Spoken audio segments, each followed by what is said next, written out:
کہ تم جو ہے وہ اپنی پرانی انسانیت کے ساتھ مسیحیت میں آ گئے ہو، تم غیر زبانوں میں دعائیں بھی کرتے ہو، دیٹس گڈ، بہت اچھی بات ہے.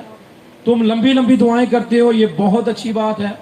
تم لوگوں کو ثقافت بھی دیتے ہو، لوگوں کی مدد بھی کرتے ہو، چیریٹی کے کام کرتے ہو، تم ویلفیئر کا کام، فلاح و بہبود کے کام کرتے ہو، یہ بہت اچھی بات ہے. خدا کے لیے کام کرنا اچھی بات ہے، لیکن خدا کے ساتھ مل کر کام کرنا اس سے بھی زیادہ اچھی بات ہے. پلوس ان لوگوں سے مخاطب ہے اور کہتا ہے کیا تم نہیں جانتے؟ ان کے ذہن میں یہ خیال تھا کہ اگر ہم دعائیں کرتے ہیں، غیر زبانیں بولتے ہیں، لوگوں کی مدد کرتے ہیں، تو ہمارے اپنے بدن جیسے بھی ہوں، اس سے خدا کو کوئی پرواہ نہیں ہے، کام تو ہم اچھا کر رہے ہیں نا. یہ ان لوگوں کی طرح ہے جنہوں نے ہیکل کے اندر پر بزنس شروع کیا ہوا تھا. اور وہ بزنس کون سا تھا؟ کوئی مجھے بتائے گا؟ منی ایکسچینجر، پیسے چینج کرنے والے، کرنسی چینج کرتے تھے. اور وہاں ہیکل کے اندر انہوں نے بزنس کو قائم کیا تھا. ابھی آپ کو یاد آ جائے گا واقعہ، جیزس فلم کے اندر یسوع مسیح نے کوڑا پکڑا تھا اور لوگوں کو ہیکل سے نکالا تھا. یہ وہ لوگ تھے،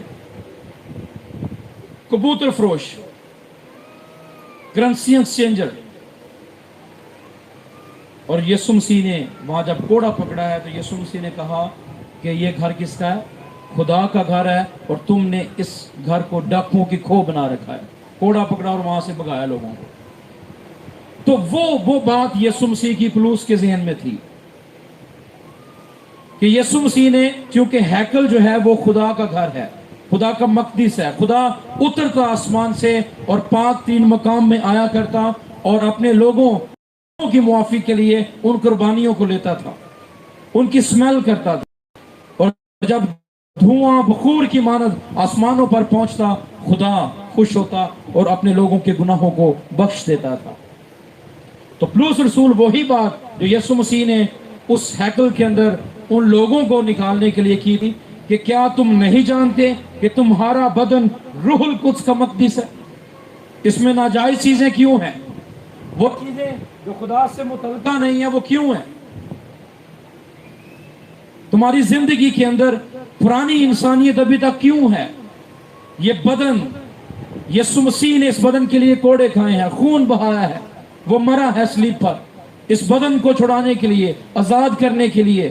اور تم نے اس بدن کو کیا سمجھا ہوا ہے؟ کیا تم نہیں جانتے؟ یہ سوالیہ نشان ہے کہ تمہارا بدن روح القدس کا مقدس ہے. خدا سکونت کرتا ہے، خدا سٹے کرتا ہے. انگلش لفظ ہے ڈویل. ڈویل کا مطلب ہے رہائش پذیر ہونا.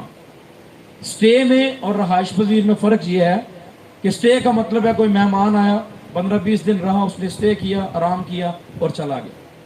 اور سکونت کا مطلب یہ ہے کہ وہ تاحیات وہاں رہے گا، سکونت پذیر. تو پلوس یہاں جو لفظ استعمال کر رہا ہے، جو گریک میں اس کا مطلب ہے، وہ یہ ہے ڈویل، سکونت پذیر. کیا تم نہیں جانتے کہ تمہارا بدن، اس کے اندر روح القدس نے سکونت کی ہے، وہ رہتا ہے، تم میں بسا ہوا ہے، تم میں رچا ہوا ہے. باہر سے تو تم نظر آ رہے ہو لیکن اندر خدا کا روح ہے. اور پلوس پھر ایک اور جگہ پر کہتا ہے کہ ہم مٹی کے برتنوں کے اندر خدا نے اپنا خزانہ رکھا ہوا ہے. وہ خزانہ روح القدس ہے. بظاہر ہم آ رہے ہوتے ہیں لیکن اندر سے روح القدس ہماری رہنمائی کر رہا ہوتا ہے. پھر ایک اور جگہ پر پلوس کہتا ہے کہ بولنے والے تم نہیں بلکہ باپ کا روح ہے جو تم میں بسا ہوا ہے، تم میں بسا ہوا ہے، تم میں رہتا ہے، تم میں سکونت پذیر ہے، اور تم کو خدا کی طرف سے ملا ہے. یہ تمہاری ریاستوں کے سبب سے نہیں ہے، یہ تمہاری لمبی دعاؤں کی وجہ سے نہیں ہے، تمہاری قربانیوں کی وجہ سے نہیں ہے، تمہارے اچھے نیک اعمال کی وجہ سے نہیں ہے، اچھی تعریفوں کے سبب سے نہیں ہے، اچھے کردار کے سبب سے نہیں ہے، اچھی شہرت کے سبب سے نہیں ہے، امیری کے سبب سے نہیں ہے، اس سبب سے نہیں ہے کہ تم جو ہے وہ آگے ہو ادھر اب نئے دین کی طرف، اس سبب سے بھی نہیں ہے. یہ خدا کی طرف سے تم کو ملا ہے، خدا کا فضل تم پر ہوا ہے، خدا کا رحم تم پر ہوا ہے. تو پلوس پھر اور زیادہ وضاحت کرتے ہوئے کہتا ہے کہ ہم کمزوروں کو خدا نے چن لیا. ہم حقیروں کو، بے بسوں کو، بے وجودوں کو. اور ایک لفظ وہ بولتا ہے کمینوں کو. کمینوں کہتے ہیں کم مینوں، یعنی کہ کم بخت ہونا، جس کی کوئی قسمت نہ ہو، جس کے پاس کوئی امید نہ ہو. خدا نے ہمیں چن لیا تھا کہ ہم زوراوروں کو شرمندہ کریں. پلوس کہتا ہے کہ تم کو خدا کی طرف سے روح القدس ملا ہے. اب خدا ہاتھ کے بنے ہوئے گھروں میں نہیں رہتا. اب خدا اچھی بڑی عمارتوں میں جو سونے سے بنی ہو، اچھی جگہ پر نہیں، بلکہ خدا اب اس کا ٹھکانہ فرق ہو گیا. پرانے عہد نامہ میں تو خدا سلیمان کی بنی ہوئی ہیکل کے اندر آیا کرتا تھا، اور سال کے بعد جب قربانی گزرانی جاتی تھی 12 قبیلوں کے گناہوں کا بوجھ لے کر ایک سردار کہن پاک ترین مقام میں داخل ہوتا اور وہاں خدا اترتا اور قربانی کو ٹیسٹ کرتا تھا. اب یہ بات نہیں رہی. خدا ہاتھ کے بنائے ہوئے گھروں میں نہیں رہتا، بلکہ وہ آپ میں رہتا ہے، تمہارے اندر رہتا ہے، تمہارے بدنوں کے اندر وہ رہتا ہے، سکونت کرتا ہے. اور تم اپنے نہیں. یہاں اس نے بات ہی فائنل کر دی ہے. ترتیب اس طرح سے ہے، لوگوں کو سکھاتے ہو وہ کہتا ہے کہ کیا تم نہیں جانتے کہ تمہارا بدن روح القدس کا مقدس ہے جو تم میں بسا ہے اور تم کو خدا کی طرف سے ملا ہے. پھر وہ کہتا ہے اور تم اپنے نہیں. تم اپنے نہیں کا مطلب یہ ہے کہ تمہارے بدنوں پر تمہارا اختیار نہیں ہے. اگر روح القدس اندر ہے، روح القدس بسا ہوا ہے، روح القدس آپ کے اندر رہتا ہے، تو پھر تم اختیار کس کے ہو؟ روح القدس کے اختیار میں ہو، اس کے قبضے میں ہو. تمہیں جو روح القدس کہتا ہے وہ ماننا ہے، جو تم چاہتے ہو وہ نہیں مانا جائے گا، کیونکہ تم اپنے ہو ہی نہیں، کیونکہ قیمت سے خریدے گئے ہو. اور جس نے قیمت ادا کی ہے، اب آپ کے بدنوں پر، آپ کی زندگیوں پر حق بھی اس کا ہے. یہاں پلوس رسول تھیالوجی پیش کرتے ہوئے وہ کہہ رہا ہے کہ تمہارے بدن خدا کی نظر میں بڑے اہم ہیں. بہت دفعہ لوگ کہتے ہیں، میں ایک شخص کے بارے میں نے سنا، وہ شراب بیچتا تھا اور ہر اتوار آ کے پادری صاحب کو ہدیہ دیتا تھا. پادری صاحب بڑی خوشی سے ہدیے کو لے لیتے تھے. اب اس کا بدن جو ہے وہ روح القدس کا مقدس ہے. کیا آپ کے خیال میں خدا سے ہدیوں کو قبول کرے گا؟ نہیں کرے گا. اس پادری کو بھی چاہیے کہ کہے کہ بھائی جی پہلے توبہ کرو، یہ کام نہ کرو، پھر ہدیہ لے کے آئے. پلوس رسول اس بات پر قائل لوگوں کو کر رہا ہے. بہت دفعہ ہم کہتے ہیں کہ ساری روح نے اتنے جانا بدن دی خیر ہے، لیکن پلوس رسول یہاں بدن کی ویلیو بتا رہا ہے کہ تمہارا بدن لکھا ہے، روح نہیں. تمہارا بدن روح القدس کا مقدس ہے، ڈویلنگ پلیس، روح القدس کے رہنے کی جگہ. ہمیں تو بظاہر بدن نظر آتا ہے، لوگوں کو صرف بدن نظر آتا ہے، لیکن اس کے اندر خدا نے ایک زبردست خزانہ رکھا ہوا ہے، اس کا نام روح القدس ہے. اور روح القدس کے بارے میں لکھا ہے وہ ہمارا استاد ہے، وہ ہمارا راہ دکھانے والا ہے. وہ کلام میں رومیوں کے خط میں لکھا ہوا ہے کہ جب ہم نہیں جانتے کہ دعا کس طرح کرنی ہے، تو روح القدس خود آہیں بھر بھر کر ہماری شفاعت کرتا ہے، باپ کے سامنے ہماری رسائی کرتا ہے، ہمارا ایڈوکیٹ ہے، وکیل ہے، ہماری جگہ پر بولتا ہے. ہم نہیں بول پاتے حالات کے سبب سے، بیماری کے سبب سے.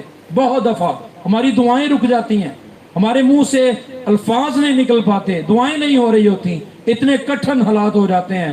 لیکن روح القدس اندر ہی اندر سے خدا باپ کے ساتھ منسلک ہماری شفاعت کر رہا ہوتا ہے کہ خدا باپ یہ کمزور شخص ہے، میں تیری محنت کرتا ہوں کہ اس شخص پر رحم کر، اس پر فضل کر. یہ بائبل کی تعلیم میں بتا رہا ہوں. روح القدس ہمارے لیے شفاعت بھی کرتا ہے، ہمارا مددگار ہے. اس لیے ہمارے بدنوں کی بھی ویلیو ہے خدا کی نظر میں. پھر اسی مکاشفے کو آگے لیتے لیتے پلوس رسول کرنتھس 5 باب میں وہ کہتا ہے کہ جب ہمارے خیمے کا گھر جو زمین پر ہے وہ گرا دیا جائے گا، تو میں آسمان پر خدا کی طرف سے ایک ایسی عمارت ملے گی جو ہاتھ کا بنایا ہوا گھر نہیں بلکہ ابدی ہے. ابدی گھر. یہ جو دنیا ہے یہ ہمارا وطن نہیں ہے، لیکن اس دنیا میں ہم نے رہنا ہے. اس بدن کے ذریعہ سے ہماری روحیں جو ہے محفوظ ہونی چاہیے. خداوند نے قیمت سے خریدے گئے ہو کا مطلب یہ ہے کہ کسی نے آپ کی پیمنٹ کی ہے، کسی نے آپ کے لیے جو ہے وہ جو معاوضہ بنتا تھا وہ دیا ہے، تمہارے اوپر کسی نے احسان کی ہے. اور دو طرح سے ہم خدا کی نظر میں اہم ہیں. یہ بات غور سے آپ نے سنی. پہلے نمبر پر خدا نے ہمیں بنایا، تخلیق کیا، پیدا کیا. اور دوسری رخ کی طرف ہم دیکھیں تو بنانے والے نے، ایک تیار کرنے والے نے، بھیجنے والے نے ہمیں خریدا بھی ہے. تو دو طرح سے ہم خدا کی نظر میں ہماری بہت زیادہ ویلیو ہے. ایک تو بنائے جانے کے سبب سے، ایک خریدے جانے کے سبب سے. اور پہلے میں مثال ایک دفعہ دی تھی، وہ کشتی جو لڑکا کشتی بناتا اور پانی میں چھوڑایا کرتا تھا. میں دوبارہ سناتا ہوں تاکہ کچھ لوگ اس کہانی کو سنیں. ایک شخص تھا، اس کا ایک بیٹا، اور اس کا ایک ہی کام تھا، وہ اسکول سے آتا اور اپنے لکڑیوں سے کشتی بناتا، اور ساتھ ان کے گھر کے ایک دریا تھا، اس میں وہ چھوڑ کے گھر آ جایا کرتا. ایک دن اس نے کشتی بنائی اور وہ پانی میں چھوڑ کے آ گیا. کچھ دنوں بعد اس کا گزر ایک مارکیٹ میں سے ہوا. اس نے غور سے دیکھا کہ ایک دکان پر اس کے ہاتھ کی بنائی ہوئی کشتی جو ہے وہ لگی ہوئی ہے، اور اس شخص نے قیمت بھی اوپر لکھی ہوئی تھی. اور وہ بچہ آیا، اس نے کہا انکل یہ میری کشتی ہے، یہ میں نے بنائی تھی. اس نے کہا کون سی کشتی، آپ نے کیسے بنا لی؟ اس نے کہا کہ ہاں میں نے بنائی تھی. اس نے اپنی ہسٹری بیان کی. اس نے کہا کہ یہ میرا شوق ہے، یہ میرا مشغلہ ہے کہ میں جب کشتی بناتا ہوں تو بنا کر پانی میں چھوڑ آتا ہوں. آپ وہاں سے کیوں اٹھا لائے؟ بچہ بضد ہوا، کہتا میری یہ کشتی. دکاندار نے کہا کہ چونکہ اب یہ میری دکان پر آ چکی ہے، کیونکہ میری شاپ میں لگی ہوئی ہے، اس لیے تجھے خریدنے کے لیے پیمنٹ دینی ہوگی. جو وہاں قیمت لکھی تھی، وہ بچہ بھاگا بھاگا گھر گیا، باپ سے پیسے لے کر آیا، اس دکاندار کو دیے اور کشتی خرید لی. اور یہ بچہ یسوع مسیح کی نمائندگی کرتا ہے. اس نے پہلے ہمیں بنایا، ہمیں تخلیق کیا، ہمیں باغ عدن میں چھوڑا، ہمیں اس زمین پر بھیجا، اس بچے کی طرح جس طرح وہ کشتی دریا میں رکھا کرتا تھا. لیکن ابلیس نے ہمیں پکڑا، گمراہ کیا، موت کی وادیوں میں دھکیلا، تاریکی میں چلے گئے، گناہوں میں، بدکرداریوں میں، نافرمانیوں میں گھر گئے. ابلیس نے ہمیں خوبصورت ایک ڈیزائن سا بنا کر جو ہے وہ رکھ دیا گیا، ہمارا تماشا بنایا گیا، ہماری بولیاں لگتی تھیں. اور پرانے عہد کو جب آپ غور سے پڑھیں تو لکھا ہے کہ غلام خریدنے کا جو سلسلہ تھا، جو شخص بھی غلام کو خریدا کرتا تھا وہ کوئی نہ کوئی نشانی کے طور پر اس غلام پر نشانی لگا دیتا تھا کہ یہ میرا غلام ہے، اور جو مالک کہتا تھا وہ غلام کیا کرتا تھا. اسی طرح سے ابلیس نے ہمارے ساتھ کیا. لیکن یسوع مسیح اس گناہ، اس موت کی مارکیٹ میں اس کا گزر ہوا. اس نے پہچانا کہ یہ شخص، یہ میرا بنایا ہوا شخص ہے، یہ میرے ہاتھوں نے بنایا تھا، یہ میری تخلیق کار ہے، یہ تیرے پاس کیسے آ گیا؟ اور ابلیس نے کہا اگر تو لینا چاہتا ہے تو تجھے پیمنٹ دینا ہوگی، اور پیمنٹ جو ہے وہ تیرا لہو ہے، وہ قیمتی لہو ہے. یسوع مسیح نے کہا میں حاضر ہوں. اس نے اپنا قیمتی لہو ہمیں خریدنے کے لیے جو ہے وہ بہا دیا، اور اس کے موت کے سبب سے ہمیں زندگی مل گئی. پریز دی لارڈ. یہ پلوس بات کر رہا تھا کیونکہ تم قیمت سے خریدے گئے ہو. اور جو شخص خریدنے والا ہے اس کی نگاہ میں اس چیز کی بڑی ویلیو ہوتی ہے، قدر ہوتی ہے جب اس کی پیمنٹ ادا کی گئی.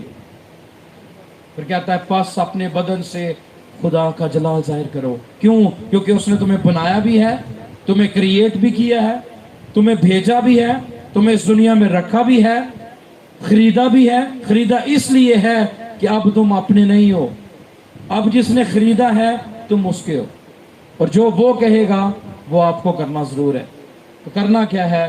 اپنے بدن سے خدا کا جلال ظاہر کریں. یہی مسیح زندگی ہے. خدا نے ہمیں اس دنیا میں، ایک شخص کہتا ہے کہ یہ دنیا ٹریننگ سینٹر ہے، یہ پریکٹس سینٹر ہے. اس دنیا میں خدا نے ہمیں جو وقت دیا ہے وہ مشق کے لیے دیا ہے، پریکٹس کے لیے، تاکہ ہم ابدی گھر کے لیے جب جائیں تو ہماری تیاری مکمل ہوئی ہو. اور وہ دن بہت قریب ہے کہ جب یسوع مسیح آئے گا اور ہمیں اپنے ساتھ لے جائے.